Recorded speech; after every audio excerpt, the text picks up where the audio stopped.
Hi friends, మీకు ఈ video నచ్చితే లైక్ చేయండి, సబ్స్క్రైబ్ చేయండి. మీ ఇద్దరికి ఒకేసారి నేను నిజం చెప్పేశాను అని అనడంతో అంటే నా కూతురు ఇక్కడే ఉందా బాబు అని రామ్మూర్తి అంటాడు. అవును అని అమర్ అంటాడు. దాంతో ఆరో షాకింగ్గా చూస్తూ ఉంటే, అమ్మ తల్లి నువ్వు ఇక్కడే ఎక్కడ ఉన్నావంట తల్లి, ఒక్కసారి నాకు కనిపించు తల్లి అని రామ్మూర్తి చాలా చాలా ఏడుస్తూ బయటికి కూడా వచ్చి చుట్టూ చూసుకుంటూ ఉంటాడు. తల్లి నువ్వు బ్రతికున్నావని తెలిసిన మరుక్షణం నుంచి నేను వెతకడం మొదలుపెట్టినాను. ఈ చేతకాని తండ్రికి పుట్టి నువ్వు తప్పు చేశావు తల్లి, తప్పు చేశావు అని. ఎక్కడా తల్లి, నాకు ఒక్కడ కనిపించు తల్లి నా చుట్టూ ఉంటూ చూస్తూ ఉంటే ఆ రోజు చాలా బాధపడుతూ ఉంటుంది. బాబు నా కూతుర్ని నాకు ఒకసారి కనపడమని చెప్పు బాబు, నా కూతురు ఎక్కడుంది బాబు, చెప్పండి బాబు అని రామూర్తి అడగటంతో, ఏమో అండి ఎక్కడుందో నాకు కూడా తెలియదు, కానీ ఇక్కడే ఉందని నా గుండెకు అనిపిస్తుంది అని అమర్ అంటాడు. మీరు పడే బాధ మీ ఉనికి ఆరుకి తెలుస్తూనే ఉంటుంది, మీ మాటలు కూడా ఆరుకి వినబడుతూనే ఉంటాయి అని అమర్ చెబుతాడు. దాంతో రామూర్తి గుండెలు పగిలేలా ఏడుస్తూ, అమ్మ తల్లి నన్ను క్షమించు తల్లి, నన్ను క్షమించు, నేను చాలా పెద్ద తప్పు చేశాను, నిన్ను దూరం చేసుకున్నాను. ఆ ఇంటికి వచ్చిన ప్రతిసారి నా గుండె ఎందుకు జల్దరిస్తుందో నాకు అర్థమయ్యేదే కాదు. ఇప్పుడు మొత్తం నీ పిల్లల్ని చూసినప్పుడు నా గుండె ఎందుకు పులకరించేదో, నువ్వు పోయిన మరుక్షణమే నాకు ఎందుకు బరువెక్కిందో ఇప్పుడు అర్థమైంది అని రామ్మూర్తి ఏడుస్తూ చెప్తూ ఉంటాడు.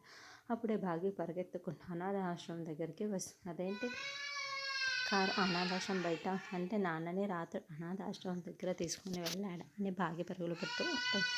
దాంతో భాగిని పరుగులు పెడుతూ అక్కడికి వస్తూ ఉంటుంది.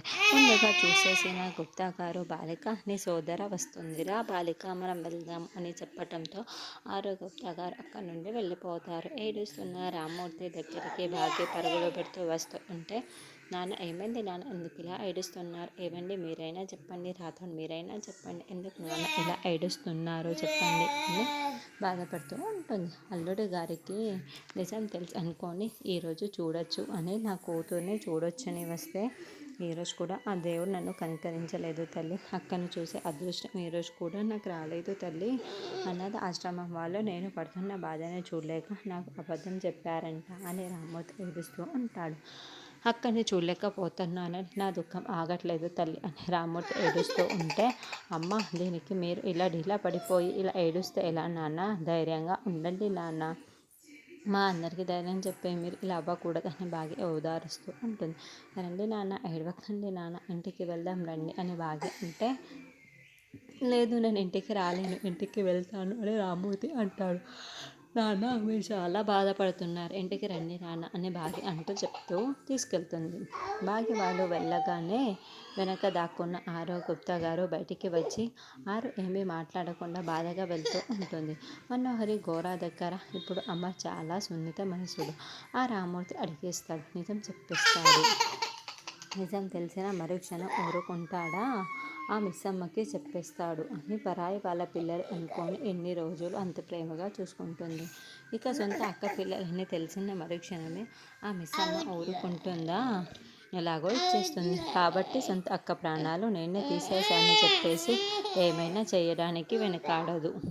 ఏం చెయ్యాలి, అయ్యో ఏంటి ఇలా జరుగుతుంది అని మనోహరి టెన్షన్ పడుతూ ఉంటే, ముసలాడికి నిజం తెలుసుకోగానే నిజం చెప్పడు అని చెప్పడంతో, ఏం ఘోర ఏం మాట్లాడుతున్నావు అని మనోహరి అంటుంది.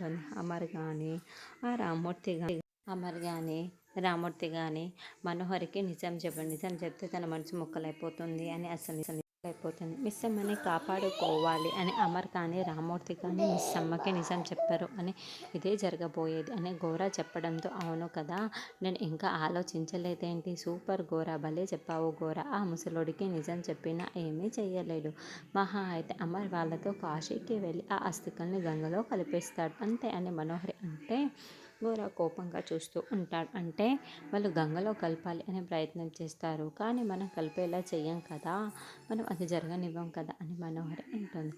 అస్థికల్ని నాకు ఎప్పుడు తీసుకొచ్చి ఇస్తావు మనోహరి అని అంటే, అస్థికల్ని నేను టచ్ కూడా చేయలేకపోతున్నాను, మిస్సమ్మ సంగతి నీకు తెలిసే కదా, కాబట్టి నేను వాటిని తీసుకురాలేదు, కాబట్టి నువ్వు ఆస్తికని తీసుకునేలా సహాయం చేస్తాను, ఏమైనా సహాయం చేస్తాను అని మనోహరి అంటే, దానికంటే ముందు మనోహరి ఇంకొకసారి సహాయం అని వెంటనే మనోహరి అంటుంది, రేపు పౌర్ణమికి ఆ ఆత్మ ఎవరి శరీరంలోకైనా ప్రవేశిస్తుందో నువ్వు ముందుగానే కనిపెట్టి నాకు చెప్పాలి అని ఘోర అనడంతో, ఎందుకు అని మనోహరి అంటుంది, ఇప్పుడు ఆత్మకి స్పర్శ శక్తి కూడా లేదు కాబట్టి ఆత్మని పట్టుకోవడం చాలా కష్టం.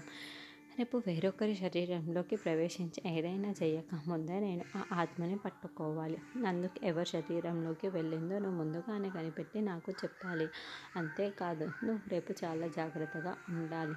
రేపు ఒక్కరోజే ఆ ఆత్మ ఈ లోకంలో ఉంటుంది కాబట్టి చివరిగా ఆ అవకాశాన్ని ఎట్టి పరిస్థితుల్లోనూ చేదాటనివ్వద్దు. ఆ ఆత్మకి ఎంత నష్టపరిచావో తెలుసు కదా, కాబట్టి నేను అస్సలు వదిలిపెట్టదు, జాగ్రత్తగా ఉండు అని ఘోర చెప్పటంతో, ఆ ఆత్మ నన్నేం చేస్తుందో నాకు తెలియదు కానీ నీ మాటలతో నన్ను భయపెడుతున్నావు. సరే నేను జాగ్రత్తగానే ఉంటాను. ఆ ముసలోడు ఏ నిజం చెప్పడు అని తెలిసినా కూడా నాకు కాస్త టెన్షన్గానే ఉంది. నేను ఇంటికి వెళ్తాను ఘోర అని మనోహరి వెళ్తుంది. చీకటి పడిన తర్వాత 6 గార్డెన్లో కూర్చుని జరిగిన సంఘటన తలుచుకుంటూ బాధపడుతూ ఉంటుంది. నిర్మలమ్మ, సదాశివం మధ్యాహ్నం రంగా వెళ్ళిన ఈ అమ్మర్ వాళ్ళు ఇంకా రాలేరేంటి అని అనుకుంటూ టెన్షన్ పడుతూ ఉంటే, అప్పుడు అందరూ ఇంకా రాలేరు అని వాళ్ళ అత్త ఎదురు చూస్తూ ఉంటుంది. ఏంటో ఇంత కంగారు పడ్డామో తెలుసు అని నిర్మలమ్మ అంటుంది. వార్డెన్ గారు ఒకటి మాట్లాడితే నాకు ఇంకొకరు అర్థమయ్యి నేను మిమ్మల్ని అందరినీ కూడా ఇబ్బంది పెట్టాను. బావగారు నన్ను క్షమించండి, మమ్మల్ని చాలా మాటలు అన్నాను. అంతేకాదు అల్లుడు గారిని కూడా ఎలా పడితే అలా మాట్లాడాను, నన్ను క్షమించండి అని చేతులు పట్టుకొని మరే రామ్మూర్తి, నన్ను క్షమించండి, నీ కూతురు గురించి మీకు తెలిసింది ఇంకా బాగుంది, నిజం తెలియదనే కదా మాకు బాధగా ఉంది అని చెప్తూ ఉంటే, మీ మాటల వల్ల మాకు ఎటువంటి కోపం రాలేదు. 30 ఏళ్ళ నుంచి మీరు పడుతున్న ఆవదనే మిమ్మల్ని కనబడింది అని సదాశివం చెప్తాడు. ఎదురు చూపులు ఎంత హాయినిస్తాయో అవి కోల్పోయిన తర్వాతే అర్థమైంది. నా కూతురు ఎక్కడున్నా హాయిగా ఉండాలి అని కోరుకుంటాను తప్పిస్తే ఇంకేమీ చేయలేని పరిస్థితుల్లో ఉన్నాను అని రామ్మూర్తి ఏడుస్తూ ఉంటాడు. బావగారు ఎల్లుండి మా కోడలు అస్థికలు గంగలో కలపడానికి వెళ్తున్నాము, మీరు కూడా రండి అని సదాశివం నిర్మలమ్మ చెప్పడంతో, వస్తానమ్మా వస్తాను, నా బాధ్యతని నేను నిర్వర్తించడానికైనా వస్తాను. ఒక తండ్రిగా నా కూతురు అస్థికల్ని గంగలో కలపడానికి నేను రాకపోతే ఎలా, తప్పకుండా వస్తాను అని రామ్మూర్తి అంటాడు. దాంతో భాగ్య షాకింగ్గా చూస్తూ ఉంటే అమ్మ టెన్షన్ పడుతూ ఉంటాడు. మనోహరి కూడా టెన్షన్ పడుతూ ఉంటుంది. మీ కూతురి అస్థికల్ని గంగలో కలపడం ఏంటి బావగారు, కలుపుతున్నది మా కోడలు అస్థికలు కదా అని సదాశివం అంటాడు. అంటే మీ కోడలు కూడా నా కూతురు లాంటిదే కదా బావగారు, అందుకే ఇలా మాట్లాడాను అని అంటాడు. ఈ ముసలావిడకి నిజం తెలిసినా కూడా ఇంకా ఇలానే ఎందుకు అయి ఉంటుంది, నాకెందుకో ఆస్తికల ప్రోగ్రాము పూర్తవ్వడమే కావాలి అని మనోహరి మనసులు అనుకుంటూ ఉంటుంది.